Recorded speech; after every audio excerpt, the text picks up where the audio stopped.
For Wairarapa TV Local News, I'm Brent Gare. Greenpeace crew have made contact with the world's biggest seismic oil ship after travelling 50 nautical miles on two rigid-hulled inflatables off the coast of Wairarapa.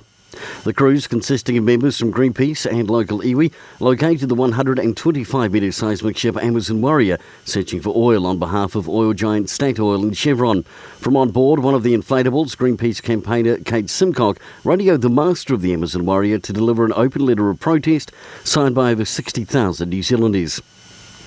A giant kitten called Hi Kitty will be a draw card, and according to the organisers of the 2017 Wairarapa Balloon Festival. The 33-metre tall gigantic pink balloon is from Texas and will be Hi Kitty's first outing in New Zealand skies. She'll be joined by 24 other hot air balloons, including a special shaped balloon which is yet to be announced as the second draw card. And from tomorrow, Wairarapa Rural Fire have announced we are now in a restricted fire season. A permit will be required for the lighting of any fires in all open lanes within the district. And in sport, Masterton Spike Taylor, along with partner Robbie Shorter from Tauranga, are the ones to beat in the sidecar class of the New Zealand Superbike Champs. They took the honours at Teretonga Raceway near Invercargill last Saturday, and prior to that took 3 from 3 in Christchurch. The next round is in Taupo in 2 weeks. For Wairarapa TV Local News, I'm Brent Gare.